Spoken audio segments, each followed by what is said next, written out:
हाँ जी बच्चे लोग, some basic concept of chemistry के सेकंड लेक्चर में आप सभी लोगों का स्वागत है। इससे पहले वाले लेक्चर में आपको फर्स्ट पार्ट में आपको मैंने मैटर के बारे में बताया था, किस तरह का एलिमेंट होता है, कंपाउंड में क्या डिफरेंस होता है, ये सब बताया था। आज जो सेकंड लेक्चर है वहाँ हम लोग जो शुरुआत करने वाले हैं आपका properties of matter and there measurement की बात करने वाले हैं।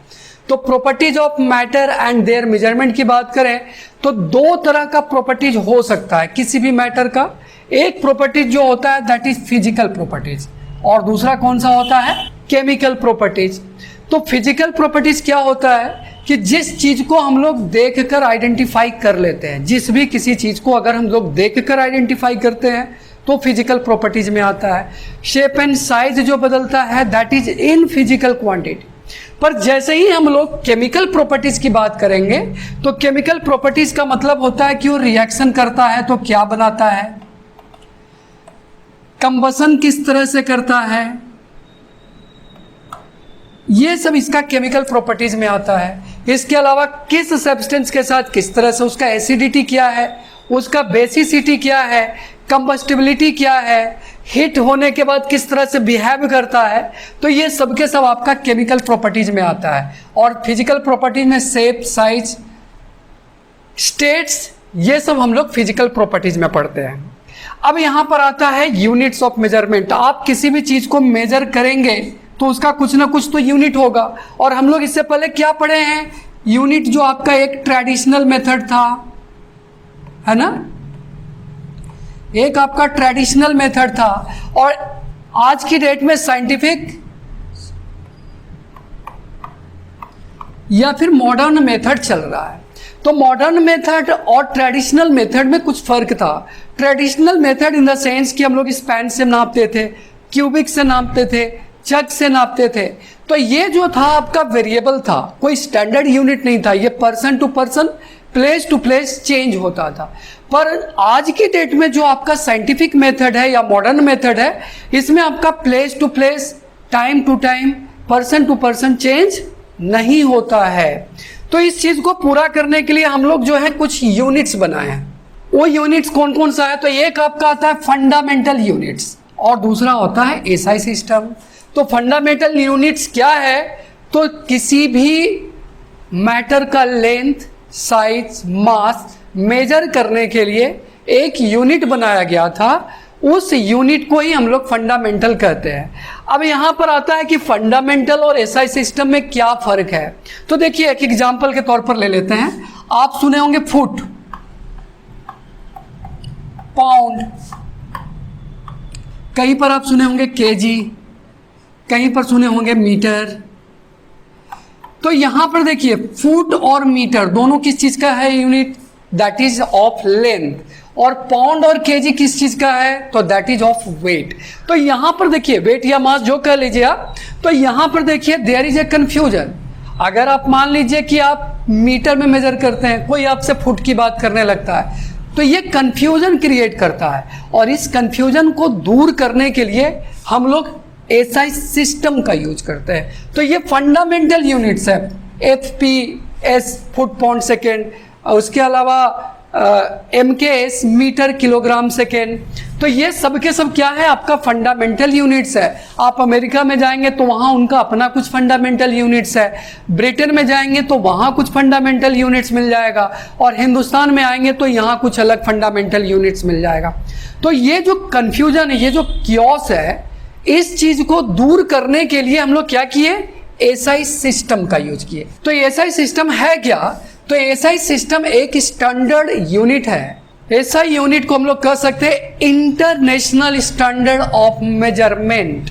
तो मतलब international standard of unit in the sense कि इसका यूज जो है पूरे वर्ल्ड में कॉमनली किया जाता है, पूरे वर्ल्ड में कॉमनली किया जाता है। आप चाहे हिंदुस्तान में रहिए या फिर आप किसी भी देश में चले जाइए, एसआई सिस्टम का हम यूज कर सकते हैं। तो बेसिकली इसका क्या जरूरत पड़ गई, तो वो जो कंफ्यूजन जो क्रिएट हो रहा था, उस कंफ्यूजन को दूर करने के लिए हम लोग को किसकी जरूरत पड़ गई, एसआई सिस्टम की जरूरत पड़ गई। तो इसके लिए हर चीज से रिलेटेड 7 बेसिक क्वांटिटीज है जो लिस्ट किया गया, किसमें, एसआई सिस्टम में। कितने?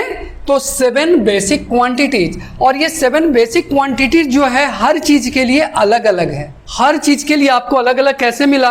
तो देखिए यहाँ पर लेंथ है, तो लेंथ के लिए सिंबल हम लोग एल यूज करते हैं, और इसका एसआई यूनिट क्या है? दैट इज मीटर, जिसको हम लोग सिंबल जो है एम से रिप्रेजेंट करते हैं।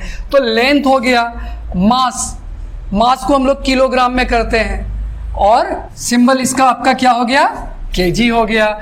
उसी तरह से टाइम के लिए बात करें तो टाइम के लिए आपका सेकंड हो गया। इलेक्ट्रिक करंट आप 10th क्लास में पढ़े होंगे, जिसको हम लोग किसी से करते हैं? एम्पियर से करते हैं। उसी तरह से आपका थर्मोडायनेमिक्स की बात करें, टेम्परेचर की बात करें, तो ये आपका केल्विन का यूज किया जाता है। बच्चों आप लोग केल्विन पढ़ेंगे।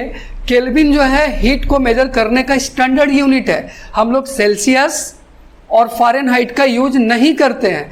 इंटरनेशनली या फिर साइंटिफिकली हम लोग क्या करते हैं? केल्विन का यूज करते हैं। क्यों करते हैं आप आगे पढ़िएगा। उसी तरह से आपका स्मॉलर सब्सटेंस को मेजर करने के लिए हम लोग मोल का यूज करते हैं, और ल्यूमिनस इंटेंसिटी का यूज करने के लिए हम लोग कैंडेला का यूज करते हैं। अब ये ल्यूमिनस इंटेंसिटी है क्या? तो जैसे देख लीजिए कि मान लीजिए कि आप बल्ब जलाते हैं, तो हर बल्ब का जो ब्राइटनेस होता है वो आपका अलग अलग होता है। कुछ बल्ब में बहुत ज़्यादा ब्राइटनेस मिलता है, जैसे आप किसी अच्छे कंपनी का लीजिएगा ब्राइटनेस ज़्यादा होगा। तो वो जो ब्राइटनेस जो है ना, उसको हम लोग किस चीज़ से मेजर करते हैं? ल्यूमिनस। किस चीज़ से करते हैं? ल्यूमिनस से, कि उसमें कितना ब्राइटनेस है। तो इसको कैंडेला यूनिट दिया गया है, जिसको सीडी से हम लोग मेजर करते हैं। यहाँ पर आपको कुछ डेफिनेशन मिलेगा बेसिक एसआई यूनिट का, कि आखिर 1 मीटर होता क्या है, कहाँ से लाया गया है। तो देखिए यहाँ पर कि लाइट जो है, जो लाइट है, लाइट 1 सेकेंड के इतना पार्ट, 1 सेकेंड के इतना पार्ट में कितना डिस्टेंस कवर करता है, वो 1 मीटर कहलाता है। 1 सेकेंड का देखिए कितना बड़ा पार्ट है, 299792458। ये इतना पार्ट अगर हम 1 सेकेंड का करते हैं तो 1 मीटर कहलाता है। मतलब क्या हुआ? मतलब ये हो गया कि 3 लाख किलोमीटर पर सेकेंड है ना लाइट का स्पीड, 3 लाख किलोमीटर पर सेकेंड। तो 3 लाख किलोमीटर पर सेकेंड, 3 लाख किलोमीटर को इससे अगर हम डिवाइड करते हैं, इसको मीटर बनाकर, तो एग्जैक्टली आपका कितना आएगा? लगभग 1 मीटर आता है। तो इस तरह से आपका फिर केजी आ गया, फिर सेकेंड्स आ गया, फिर केल्विन आ गया, उसी तरह से एम्पियर आ गया, और इस तरह से आपका डिराइव किया गया है अलग अलग मेजरमेंट के यूनिट को। ये आपका बुक में दिया है, एनालिटिकल बैलेंस इसका है। इस फिगर के माध्यम से नॉर्मली क्या होता है ना, कि इस इंस्ट्रूमेंट के माध्यम से हम लोग किसी भी मैटर या ऑब्जेक्ट का एग्जैक्ट मास को मेजर करते हैं। एग्जैक्ट कितना मास है, यहाँ पर अलग अलग आपका इक्विपमेंट दिया है, उन सबको बैलेंस करते हैं, और बैलेंस करके किसी भी सब्सटेंस का एग्जैक्ट मास को हम क्या करते हैं? मेजर करते हैं।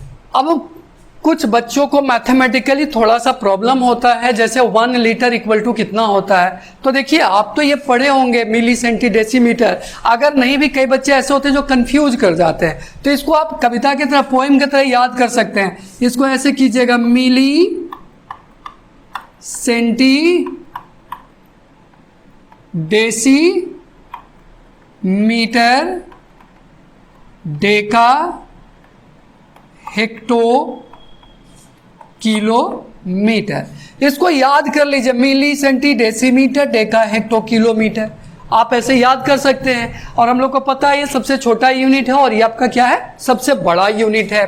तो ये आपको याद करना, और ये आप किसी भी चीज को इस तरह से बदल सकते हैं। नॉर्मली कुछ बच्चे को कहाँ दिक्कत होती है, कि जैसे कि वॉल्यूम को क्या होता है ना, कि आपका एग्जैक्ट लीटर में रिप्रेजेंट करना, सेंटीमीटर क्यूब को लीटर में रिप्रेजेंट करना थोड़ा सा डिफिकल्ट लगता है। तो क्या करना है आपको? कुछ बेसिक चीज है वो आपको याद रखना है। कुछ बेसिक चीज क्या है? तो 1 सेंटीमीटर क्यूब जो होता है that is 1 ml। 10 centimetre cube जो होता है दैट इज 1 लीटर, और 1 मीटर क्यूब जो होता है दैट इज 1000 लीटर। ये बेसिक चीज आपको याद रखना है। क्या क्या? तो 1 centimetre cube 1 ml, 10 centimetre cube 1 litre, और 1 मीटर क्यूब 1000 लीटर। मतलब क्या हो गया, मतलब ये हो गया कि 1 लीटर का जो मास होता है that is 1 kg।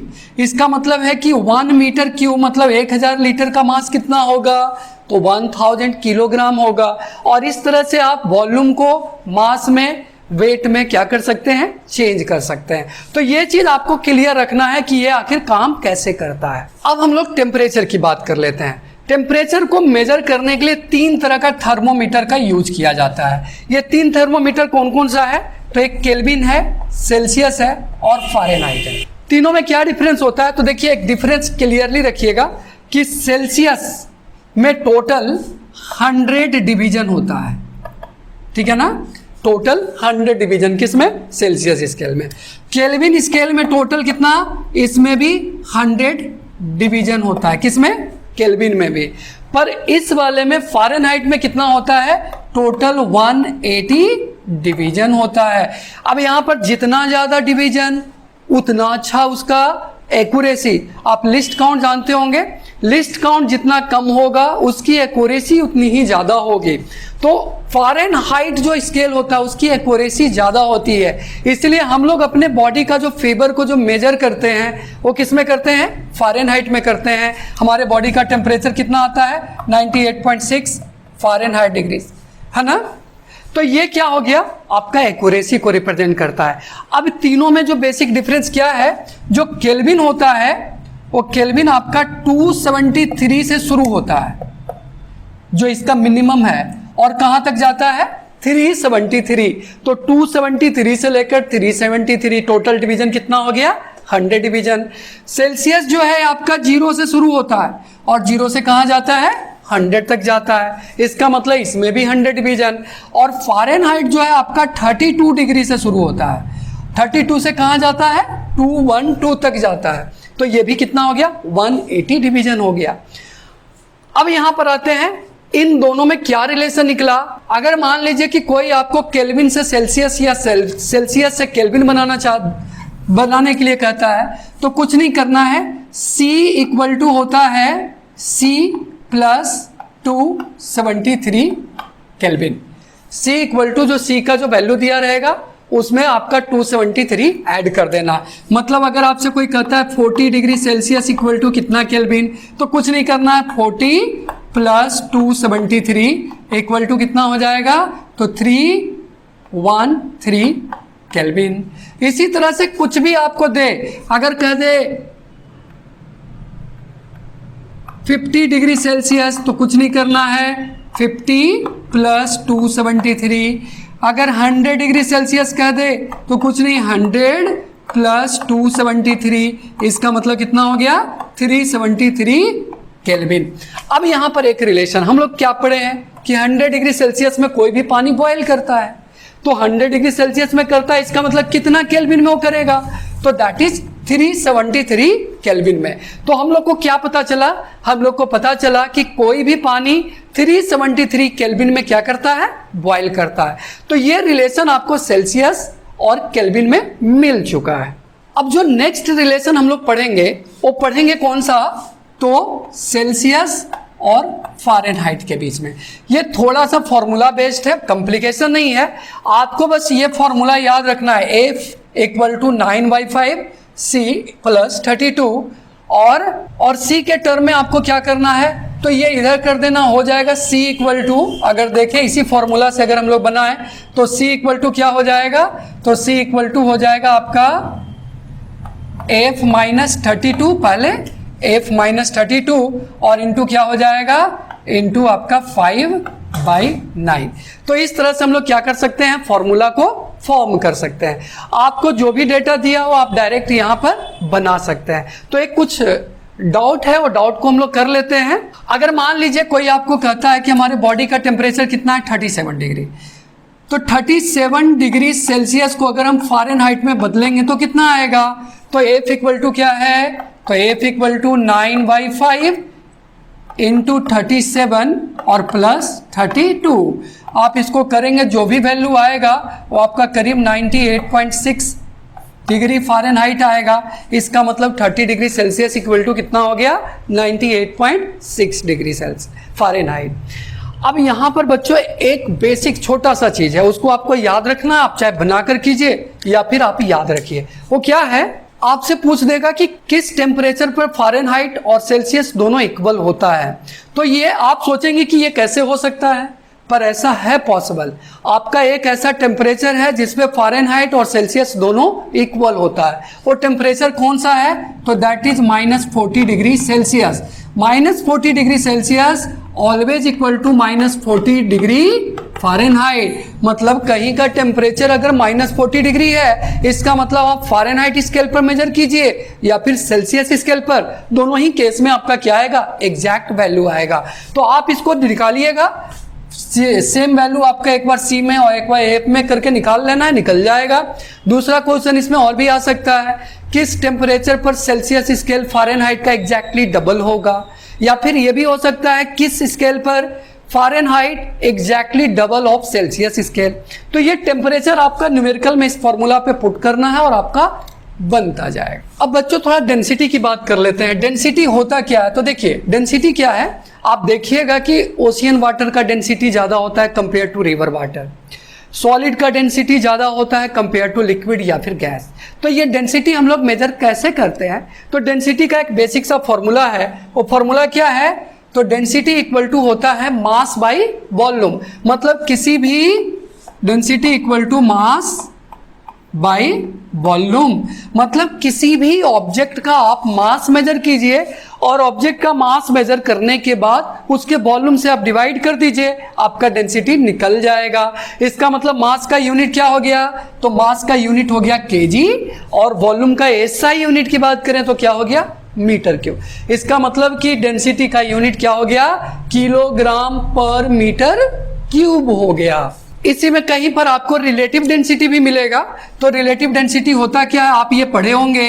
Relative density equal to क्या करेंगे, तो density of a substance, density of substance divide by density of water at 4 degree centigrade. ये रिलेटिव डेंसिटी, और रिलेटिव डेंसिटी का कोई यूनिट नहीं होता है। आज के वीडियो में बच्चों मैंने यहां तक आपका क्लियर कर दिया है। अगर फिर भी डाउट रहता है ना, तो आप हमें कमेंट कीजिए, मैं आपके कमेंट का जवाब दूंगा। और नेक्स्ट वीडियो में हम लोग क्या करेंगे, यहां से पढ़ेंगे अनसर्टेनिटी इन मेजरमेंट। देखो मैं जो यहां पर वीडियो आपके लिए लेकर आ रहा हूं, कंप्लीटली एनसीईआरटी बेस पर लेकर आ रहा हूं। आपका एनसीईआरटी से टॉपिक बाय टॉपिक मैच करेगा, और मुझे पता है कि आप बच्चों को एनसीईआरटी का सिलेबस बहुत मुश्किल से यूट्यूब पर मिलता है। इस चीज को ध्यान में रखकर ही मैंने ये वीडियो आपके लिए बनाया। आगे के वीडियो के लिए आप हमारे साथ बने रहिए, और नेक्स्ट वीडियो में हम इससे आगे लेकर आएंगे। और हाँ, अभी तक आप सब्सक्राइब नहीं किए हैं तो इस चैनल को सब्सक्राइब कर लीजिए, जिससे हमारा और आपका संबंध बना रहे। चलिए, थैंक यू।